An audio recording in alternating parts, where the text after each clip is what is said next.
అందరికీ నమస్కారం. Welcome to వేద డివోషనల్. ముందుగా వేద ప్రేక్షకులందరికీ ఆషాఢ మాస బోనాలు శుభాకాంక్షలు. అయితే బోనాలు అనగానే అన్ని ఆలయాల్లో కూడా ఘనంగా అమ్మవారికి బోనాలను సమర్పిస్తూ ఉంటారు. అయితే ఈ రోజు నేను మిరాలం మండి ఆలయంలో ఉన్నాను. ఈ ఆలయంలో అమ్మవారికి ఘనంగా అయితే బోనాలను సమర్పిస్తూ ఉంటారని చెప్పొచ్చు. అది మహంకాళీశ్వర అమ్మవారికి అలాగే మహాశివుడికి ఈ మాసం మొత్తం కూడా ఘనంగా పూజలు కూడా నిర్వహిస్తూ ఉంటారు. లోపలికి వెళ్లి లోపల గాజుల అంజయ్య ఆయనే ఈ గుడి నిర్వాహకులు అని చెప్పొచ్చు, ముఖ్యంగా చైర్మన్ అని కూడా చెప్పొచ్చు. గత ఎన్నో సంవత్సరాల నుంచి అమ్మవారికి సేవలను అందిస్తూ ఉన్నారు. లోపల కూడా ప్రత్యేక పూజల్ని కూడా చేస్తున్నారు. లోపలికి వెళ్ళి తెలుసుకుందాం, వచ్చేసేయండి. నమస్తే సార్, ఎలా ఉన్నారు? ముందుగా మీకు ఆషాఢ మాస శుభాకాంక్షలు. అందరికీ కూడా భక్తజన కోటికి ఆషాఢ మాస బోనాల జాతర శుభాకాంక్షలు. సార్, బోనాలు అంటేనే ముఖ్యంగా మన గుడిలో అంగరంగ వైభవంగా చేస్తూ ఉంటాం, ఒక పెద్ద పండగలాగా. ముందుగా అమ్మవారి గురించి ఒకసారి మీ మాటలో చెప్పండి. అమ్మ, ఇది 1809 సంవత్సరం దేవాలయం. ఇక్కడ అమ్మవారికి గత 217 సంవత్సరాలుగా అంగరంగ వైభవంగా బోనాలు జరపడం ఒక ఆనవాయితీగా వస్తుంది. అదేవిధంగా శుక్రవారం నాడు అమ్మవారికి పాదపట్నం మొట్టమొదటి ఘటన మిరాలమండి శ్రీ మహంకాళేశ్వర దేవాలయంలో ఎదుర్కోవడం జరుగుతుంది. తదుపరి అన్ని దేవాలయాలు కూడా ఎదుర్కొంటాయి. అదేవిధంగా శనివారం నాడు ఆంజనేయ స్వామికి లక్ష నాగవల్లి దళాలు లేకపోతే లక్ష ఆకు పూజ అది ఉన్నది, అక్కడనే ఉంది. ఆదివారం నాడు సూర్య భగవంతుని పూజ, సోమవారం నాడు శాసలింగాసన అక్కడ అవుతుంది. బుధవారం నాడు లక్ష గణపతి గరికి అర్చన ఉంటుంది.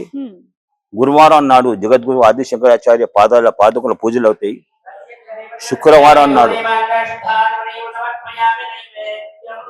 శుక్రవారం నాడు ఇక్కడ ఏదైతే త్రిశత చండి 15వ తారీఖు ఆషాఢ మాసం ప్రారంభమైంది. ఆనాడు మహాభిషేకం చేసి అగ్ని ప్రతిష్ఠ చేసి 300 పారాయణాల్లో 30 హోమాలతో త్రిశత చండి 7వ తారీఖు నాడు సమాప్తమవుతుంది. పొద్దున 12 గంటలకి మధ్యాహ్నం మహాపూర్ణావతి ఉంటుంది. తదుపరి అమ్మవారికి సంప్రోక్షణ జరుగుతుంది.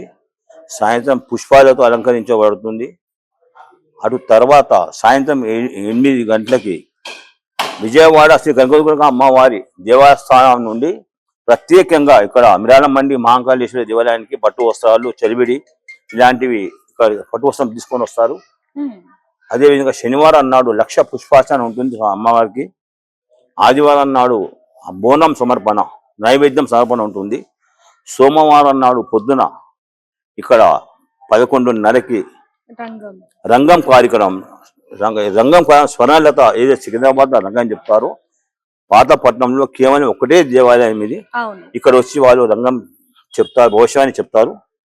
అటు తర్వాత అమ్మవారి ఊరేగింపు అంగరంగ వైభవంగా 450 మంది కళాకారులతో 20 శకటాలతో ఈసారి అమ్మవారి ఊరేగింపు ఉంటుంది.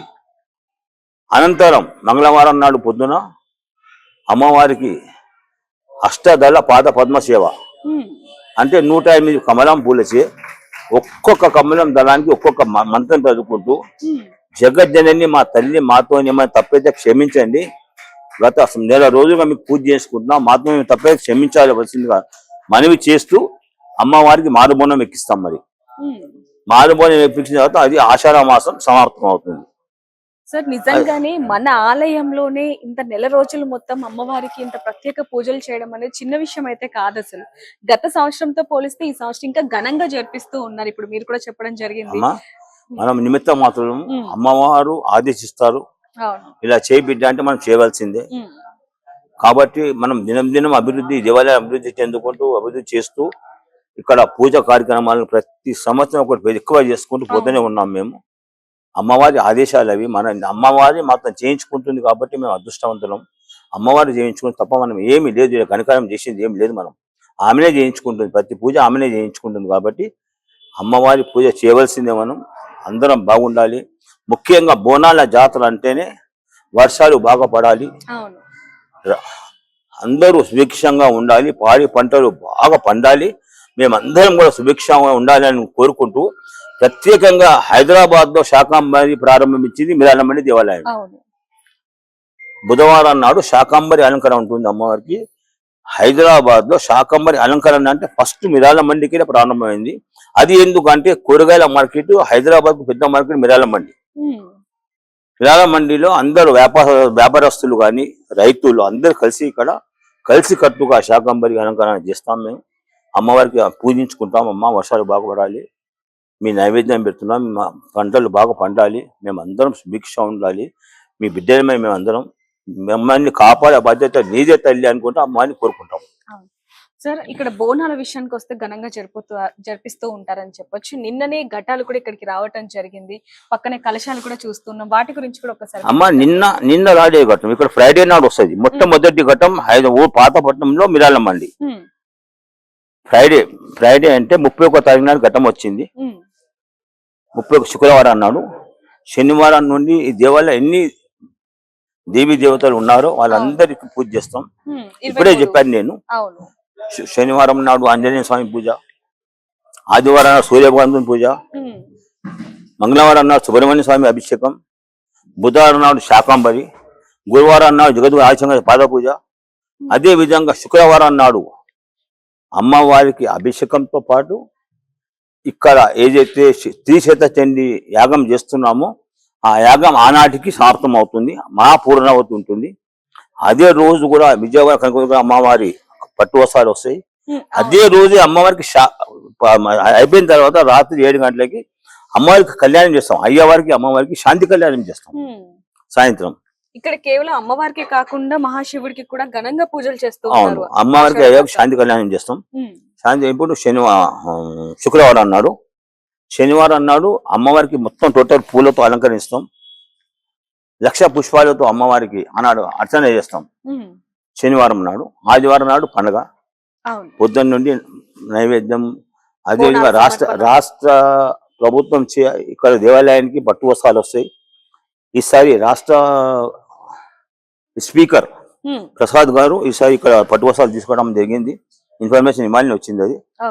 అదే విధంగా సాయంత్రం ఆ బోనాల పండుగ రాత్రి 12:30కి ఏకాంత సేవతో ముగుస్తుంది. శనివారం పొద్దున్న మళ్ళీ అభిషేకం చేసి మళ్ళీ పొద్దున్న 3 గంటల నుండి ప్రారంభమై ఇక్కడ అమ్మవారి ఘటం మొత్తం సాగనంపేదాకా ఇక్కడ పూజలు జరుగుతూనే ఉంటాయి.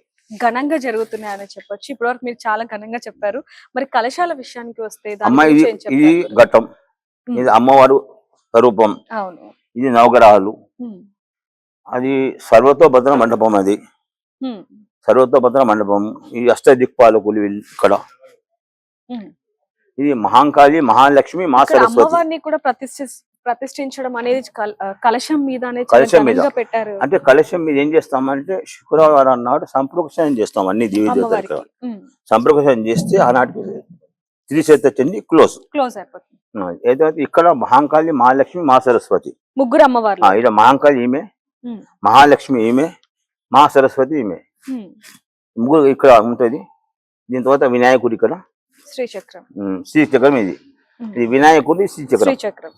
దీని తర్వాత ఇది రుద్ర మండపం. ఇది అఖండ జ్యోతి పక్కన నవధాన్యాలతో అసలు చూడటానికి 2 కళ్ళు కూడా చాలా అని చెప్పొచ్చు. అమ్మ దీనికి ఒక పరిమాణం ఉంటది. ఈ కలర్ బ్లాక్ కలర్ లా ఒక యంత్రం ఉంటుంది. ఇట్లా గ్రీన్, ఎర్రది, ఇట్లా అన్ని ఒక పరిమాణం ఉంటుంది. ఈ నవధాన్యాలు ఏం చేస్తామంటే శుక్రవారం కంప్లీట్ అయిపోయిన తర్వాత ఇవన్నీ తీసి అవి కూడా తీసి నానబెట్టి అందులో బెల్లం వేసి గోమాతకు సమర్పిస్తాం. ఇవన్నీ గోమాత. మహాశివుడికి కూడా ఇక్కడ సహస్ర రుద్రాభిషేకం ఇవాళ సోమవారం కాబట్టి శివునికి సహస్ర రుద్రాభిషేకం. ప్రతిసారి కూడా ఇక్కడ బోనాల పండుగ ఏదైతే శుక్రవారం ప్రారంభం చేస్తామో సోమవారం అని చెప్పాను, ఇంతకుముందే చెప్పాను. సోమవారం నాడు సహస్ర రుద్రాభిషేకం చెప్పడం మాకు ఆనవాయితీగా వస్తుంది కాబట్టి అదే విధంగా ఇవాళ సహస్ర రుద్రాభిషేకంతో పాటు 1,00,000 బిల్వార్చన, 1,00,000 బిల్వార్చన, సహస్ర రుద్రాభిషేకం జరుగుతుంది కాబట్టి ప్రత్యేకతగా ఇక్కడ జరుగుతుంది. సార్, ఇంత ఘనంగా జరిపిస్తున్నారు. ప్రతి 7 కంటే ఈసారి ఇంకా ఘనంగా జరిపిస్తూనే ఉన్నారు. ఆ అదృష్టం మీకు వచ్చిందని చెప్పొచ్చు. అది కాదమ్మా, అది మా చేతిలో ఏం లేదు. ఆమె ఆదేశిస్తుంది, మేము చేయవలసింది అంతే. మేము ఆడ వాచ్మెన్ నొకరి చేస్తున్నాం. ఆడ ఆమె ఆదేశిస్తుంది, మేము చేస్తున్నాం. నా పెద్ద ఘనత ఏమీ లేదు ఇలా. ఆమె ఎట్లా చేయించుకుంటూ అట్లా చేసే బాధ్యత మనది. మీ ఇంటి ఆడపడుచులాగా అంతే. ఇప్పుడు సొంతం మా అమ్మనే కదా, ఆడపడుచు కాదు, మా అమ్మనే కదా. ఆడపడుచు అంటే ఇంకా చిన్నగా అయిపోతుంది అమ్మనే. జగజ్జనని కదా, ఆమె ఆదేశిస్తుంది కాబట్టి ఇగో వీళ్ళందరూ కష్టపడుతున్నారు. మా సేవాదారులు అందరూ వస్తారు, అందరూ చేస్తారు, అంతా నడుస్తుంది. సార్ మీ విషయానికి వస్తే ఎన్నో ఏళ్ల నుంచి అమ్మవారికి చేస్తూ ఉన్నారు. మీ కుటుంబం గురించి ఒకసారి చెప్పండి. చాలా సార్లు మనం చెప్పుకుంటూనే మా కుటుంబం మొత్తం మీద అమ్మవారి సేవలో నిమగ్నంగా మేము ఉన్నాము. మా కుటుంబం ఏం లేదు. అమ్మ భక్తులం మేము అందరం. ఆమె మా తల్లి, మేము వాళ్ళ బిడ్డలు, వీళ్ళంతా వాళ్ళ బిడ్డలే. ముందు అమ్మవారిని ఇక్కడ ప్రతిష్ఠించడం కూడా వేరే అమ్మవారిని పెట్టి మళ్ళీ అమ్మవారిని పెట్టడం అది ఆ చరిత్ర వేరే. 1809 సంవత్సరంలో ఆ అమ్మవారు ఉండే. 2016లో ఇక్కడ నేను కూర్చుంటే ఆమె ఆదేశించింది, సాక్షాత్ ఆమె ఆదేశించింది కాబట్టి ఆనాడు ఆ 16 ఆనాడు మేము డిసైడ్ అయ్యాము గుడి పునర్నిర్మాణం చేయాలని.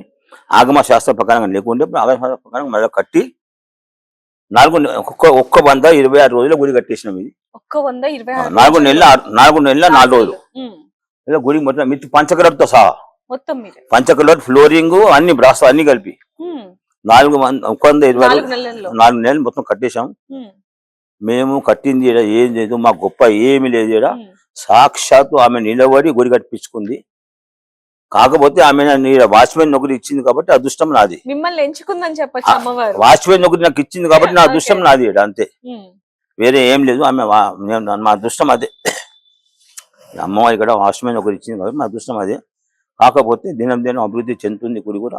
మా సేవకులు కూడా చాలా బాగా చేస్తున్నారు, వాళ్ళు కూడా ధన్యవాదాలు చెప్తూ. ఇంకొకటి ముఖ్యంగా మీ ఛానల్ ద్వారా భక్తజన కోరికి నేను ఒకటిగా కోరుతున్నాను. ఈసారి వర్షాలు బాగా పంటలేవు కాబట్టి టైం మీద వర్షాలు వస్తలేవు. మీ ఛానల్ ద్వారా అందరికీ ప్రార్థిస్తున్నాను. నేటి నుంచి రేపటి నుండే ఇక్కడ ఓం శ్రీ మాత్రే నమః అనుకుంటూ అమ్మవారి కొరకు మొక్కవలసిందిగా మనవి చేస్తున్నాను. జగజ్జనని మా తల్లి, వర్షాలు బాగా పడాలి, పంటలు బాగా పండాలి, మేము అందరం సుభిక్షంగా ఉండాలని అమ్మవారిని కోరుకోవాల్సిందిగా మనవి చేస్తున్నాను. దానికి ప్రత్యేకంగా ఇక్కడ వర్ణయాగం కూడా చేస్తున్నాం మేము. దానికి పారాయణ దానికి అలాగే నడుస్తున్నాయి. వర్ణయాగం కప్పరింగ్ వర్ణయాగం 3-4 రోజులు వర్ణయాగం కూడా ఉంది. 2-3 రోజులు ఉంది. సార్ బోనాలు అనగానే ఎక్కడెక్కడి నుంచో వస్తూ ఉంటారు. ఈ మిరాలం మండి అంటే అసలు తెలియని వాళ్ళు ఎవరు ఉండరు. ఎందుకంటే ఇక్కడ ఎంత బాగా చేస్తారో మన అందరికీ కూడా తెలిసింది. ఒక కళ్యాణం లాగా 4 రోజుల ముందు మొత్తం చేస్తూ ఉంటారు. అయితే ఎక్కడెక్కడి నుంచి వస్తూ ఉంటారు కాబట్టి వాళ్ళ జాగ్రత్తలు కావచ్చు, ఏర్పాట్లు అవన్నీ ఏ విధంగా చేశారు? ప్రత్యేకంగా మా చాలా జాగ్రత్తగా మా సేవ మహిళా కార్యకర్తలు కానీ, అదేవిధంగా మా బాయ్స్ కానీ అందరూ కానీ 20 మంది మా జవానం సభ్యులం కానీ ఎవ్వరికి కూడా ఒక చిన్న ఇబ్బంది కాకుండా మేము ఇక్కడ కాపాడుకుంటాం. భక్తులు కాపాడుకోవాలని మా ఉద్దేశం ఉంటుంది. కాపాడుకుంటాం, వాళ్ళకి ప్రత్యేక దర్శనం చేస్తాం, ప్రతి ఒక్కరికి అర్చన కూడా చేపించి పంపిస్తాం. మేము ఇక్కడ ఎటువంటి ప్రాబ్లమ్స్ లేవు. ఇప్పటికే అన్ని ఏర్పాట్లన్నీ జరిగిపోయినాయి. ఇంకా జరిగే టైంలో అన్ని ఏర్పాట్లు జరిగిపోయినాయి. ఇక ప్రారంభం వస్తూనే ఉంది. కొంచెం మాకు మున్సిపల్ వాళ్ళే కొంచెం వర్క్ సరిగ్గా లేట్ చేశారు కాబట్టి ఇక వాళ్ళకి ఇవాళ మాట్లాడడం జరిగింది. 2 రోజులు అయిపోతే చాలా బ్రహ్మాండంగా చేసుకుంటాం. గతేడాది కంటే ఈ ఏడాది ఇంకా ఘనంగా జరిపిస్తున్నారు. ఇంకా జరిపించాలని మేము కూడా కోరుకుంటున్నాం. Thank you so much. దినదిన అభివృద్ధి చెందాలన్నా? అవును, మా దేవాలయం దిన అభివృద్ధి చెందుతుంది. ఇంకా చెందాలి. ఇంకా చెందాలని మేము కూడా కోరుకుంటున్నాం. మేము హైదరాబాద్ లో ఉన్నాం, మేము ఢిల్లీకి పోవాలి. ఇంకా మేము హైదరాబాద్ లో ఉన్నాం, మెల్లమెల్లగా ఢిల్లీకి పోవాలి. పోతాం. ఆ నమ్మకం నాకు ఉంది. మా అందరికి కూడా ఖచ్చితంగా ఆ నమ్మకం నాకు పక్కా ఉంది. Thank you sir. రైట్.